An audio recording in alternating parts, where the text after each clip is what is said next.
guys! Welcome again kay Graphic Design Daily. So, for today's video tutorial po, ang gagawin natin is printable na resibo. So, para to sa may mga online business o kaya sa may mga small business na para for formality, may resibo kayong ibibigay doon sa inyong mga clients. Kasi pagka naka-register, ang alam ko sa BIR yung business naman, meron naman kayong nakabukod na resibo para doon. So, ito, gagawa lang tayo. Malay mo, meron kayong client na meron lang siyang small business na konti lang yung sales niya, pero for formality, para lang matrack niya yung record niya, is gusto niya magkaroon siya ng printable na template, printable na resibo. So, pwede din pala to digital receipt pag isa-send ninyo sa mga customers ninyo. Diba mas maganda kapag may ganun? Mas formal. Wala lang, feel mo lang yung business mo pag ganun.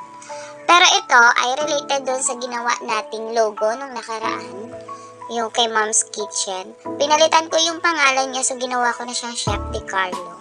So for example, ang gagawin nating logo is para kay Chef De Carlo. By the way, sila po ay catering services. So ang ilalagay natin dito ang isa-search nyo lang kay Canva is receipt. Tapos, may lalabas naman ng mga template doon.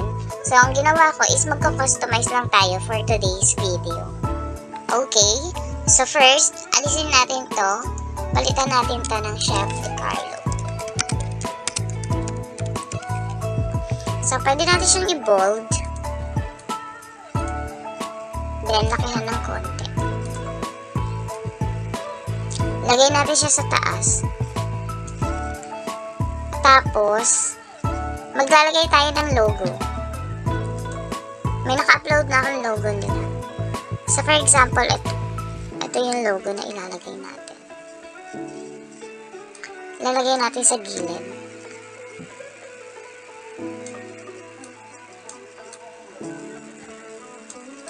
Oh, see? Ang ganda, no? Pwede nga rin yan nandito sa mismong Tapos, babawasan lang natin yung transparency niya. Tapos, address, for example,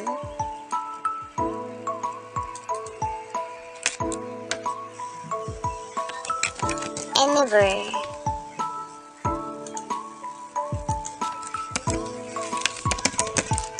Alisin natin yung kanyang spacing.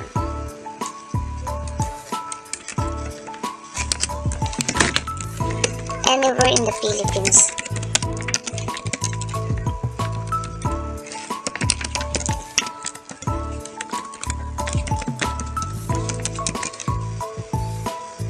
And then contact number.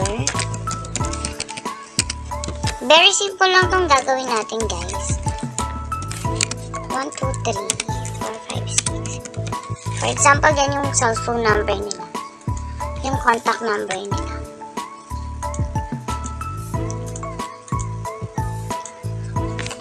Tapos, babaguhin din natin yung nakalagay dito.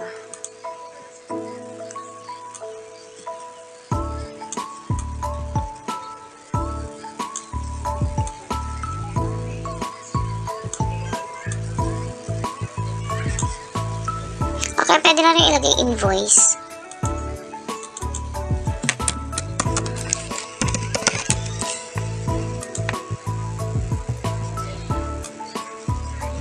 Ito guys, hindi na ito babaguhin.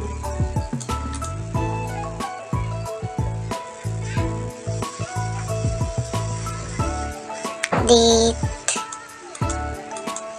Lakihan natin.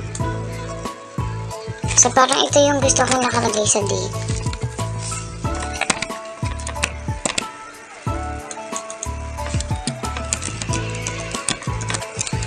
Then this is time. Phone, then customer's name. Okay na yan. Address. Alisin na natin tong email. Gusto ko to i-center.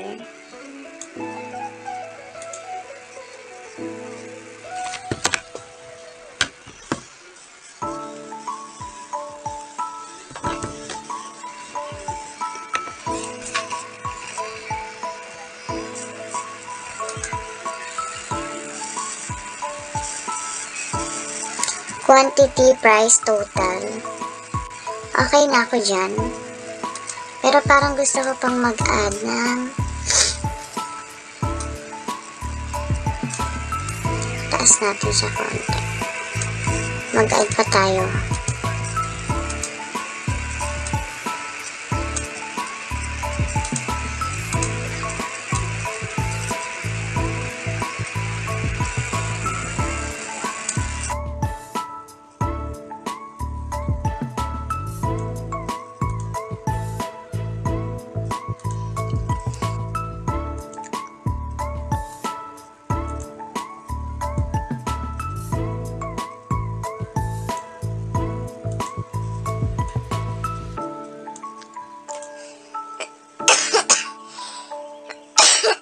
Sorry.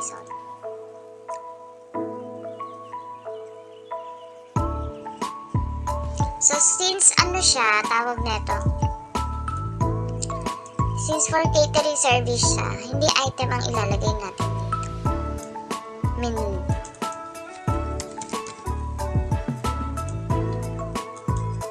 Okay. Notes.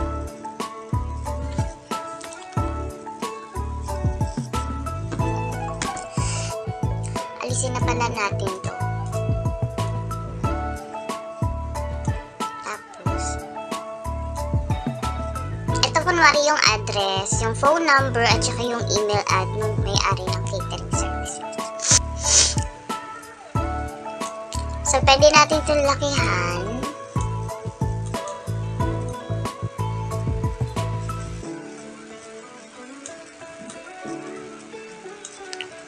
Tapos, i-layer natin siya. I-send natin siya to back. Then, yung transparency niya is babawasan natin. So, ganyan yun guys. Ganyan yung ibig kong sabihin. Diba? Ang galing no? So, pwede pa natin bawasan ulit yung transparency niya.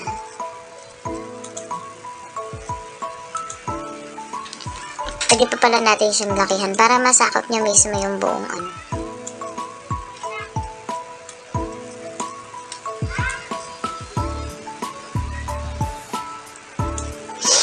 Tapos, bawasan natin yung transparency.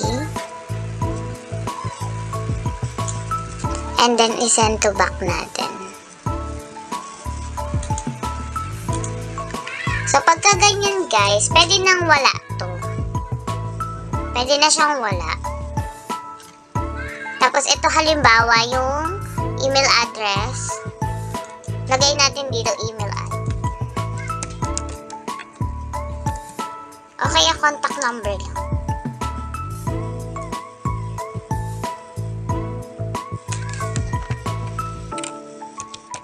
So, okay na to. Ayan.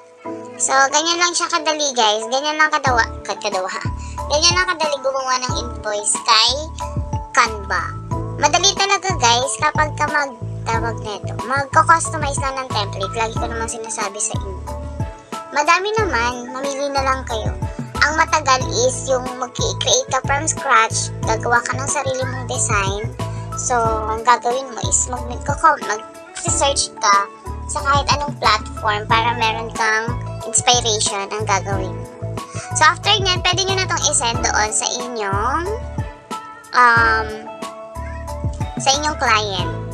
Printable. Pag i-share nyo siya, pag i-download nyo pala siya, guys, PDF standard or PDF print. Pero, mas nire-recommend yung PDF standard. Since pwede nga rin itong gamitin para for digital, no?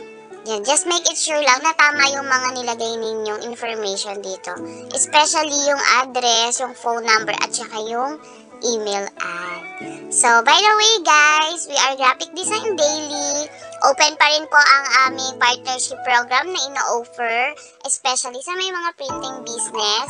At yung first order nyo po sa amin is less 20% from the original price. At meron din po kaming free logo making para po doon sa may mga printing business din.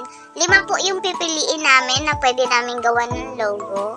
meron po kaming post, meron po doong, tawag neto, yung gagawin ninyo, o yung rules, or yung step, kung ano yung gagawin ninyo, para po, magawa namin kayo ng free logo para sa inyong business, especially, kung wala pa po kayong sariling logo. No? Comment lang po kayo doon ng logo 5, then, like nyo po yung aming Facebook page, tapos, parang isa pa lang po kasi yung nagko-comment eh. So, pwede nyo rin pong i-share yon kung meron kayong mga kakilalang may printing business or may mga business, kahit pala hindi printing business guys, anything na may business o kahit anong business po ang meron kayo at gusto nyo magkaroon ng sarili kayong logo, gagawan po kayo ng Graphic Design Daily for free. Mag-comment lang po kayo dun sa post namin. So, ipipin ko na lang po yung post na yon. This week po, mamimili na kami ng gagawa namin ng logo. So, kung hindi aabot ng 5 yung nag-comment, kung ilan lang po yung nag-comment dun, sila lang po yung magagawa namin ng logo. So, yun lang guys. Thank you again for watching. Stay tuned for our next video tutorial. And by the way guys pala, starting next week, meron na po tayong mga live session every Thursday and Friday. So, pwede po kayo makipag-interact live sa amin. Kung meron kayong mga request na gustong ipa-edit, so gagawin natin siya sa live. Tapos, kung meron kayong gustong malaman kung paano gawin yung ganito, paano gawin yung circle, paano mag-add ng ganito kay Canva, so stay tuned lang po kayo dun sa ating live. And magpo-post po kami kung ano yung schedule ng live natin tuwing Thursday and Friday. So yun lang guys, sana manood kayo ng live natin. Support nyo po si Graphic Design Daily. So yun lang, thank you for watching. Bye! Ingat!